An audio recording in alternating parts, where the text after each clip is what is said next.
ধরুন একদিন সকালে ঘুম থেকে উঠে দেখলেন আকাশে যুদ্ধের বিমান, ইন্টারনেট বন্ধ, শহর জ্বলছে, কিন্তু এই পৃথিবীতে কিছু মানুষ আছে যারা তখনও নিরাপদে ঘুমাচ্ছে, মাটির অনেক নিচে। আজ আমরা ঢুকবো সেই জায়গায় যেখানে সাধারণ মানুষ কখনোই চাইলেও যেতে পারবে না। বাংকার কি? বাংকার মানে শুধু একটা লুকানোর ঘর না, এটা একটা পুরো মাটির নিচে শহর। পারমাণবিক যুদ্ধ, ভাইরাস, বিশ্বযুদ্ধ সব কিছুর জন্য তৈরি। আর এই বাংকারগুলো বানাচ্ছে পৃথিবীর ধনী লোকেরা। বিলিয়নার বাংকার কোথায়? এই বাংকারগুলো থাকে আমেরিকার, নিউজিল্যান্ড, সুইজারল্যান্ড, এমন জায়গায় যেগুলো ম্যাপে থাকলেও বাস্তবে খুঁজে পাওয়া যায় না। এগুলো কয়েকটি 200 ফুট এবং কয়েকটি 300 ফুট গভীরও হয়ে থাকে।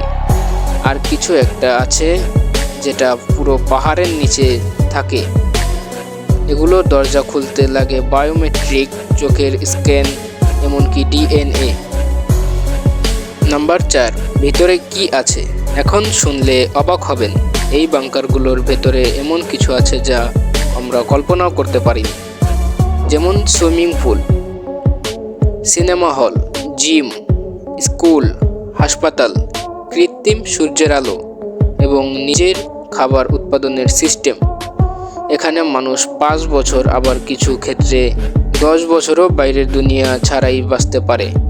যখন বাইরের মানুষ খাবারের জন্য লড়ছে, তখন তাদের ভেতরের ডিনারের মেনু চেঞ্জ হচ্ছে। নাম্বার 5, কারা এই বাংকারে জায়গা পায়? এই বাংকারে জায়গা পায় না সবাই, শুধু যারা একটা সিটের জন্য $50 মিলিয়ন পর্যন্ত খরচ করতে পারে বা এর বেশি। এবং টাকা দিলেই হবে না, আপনার পেশা, মানসিক অবস্থা, এমনকি ঝগড়া করার অবস্থাও যাচাই করা হয়, কারণ বাংকারের ভিতরে সমস্যা মানে মৃত্যু। তাহলে এখন প্রশ্ন আসে, সাধারণ মানুষ আমরা থাকবো বাইরে, আকাশের নিচে, অনিশ্চয়তার মাঝে। বিলিয়নাররা বাঁচবে পরিকল্পনা করে, আর সাধারণ মানুষ আশার উপরে। পৃথিবীটা সবার জন্য এক না। সবচেয়ে ভয়ঙ্কর ব্যাপার জানেন, এই বাংকারগুলো ভবিষ্যতের জন্য বানানো না, এগুলো এখনই প্রস্তুত।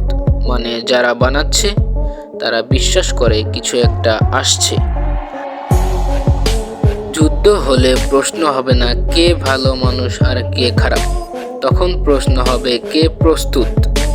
আপনি যদি ভিডিওটা সম্পূর্ণ দেখে থাকেন, তাহলে আপনি কোন দলে যাবেন? আপনি বাংকারের ভেতরে থাকতে চান নাকি বাইরে? আর এই ভিডিও যদি আপনাকে একটু উপকার করে থাকে, তাহলে একটি লাইক ও কমেন্ট দিয়ে থাকুন, তাহলেই আমি অনেক খুশি। এবং এই ধরনের আরও ভিডিও পেতে চ্যানেলটি সাবস্ক্রাইব করে আমাদের পাশেই থাকুন।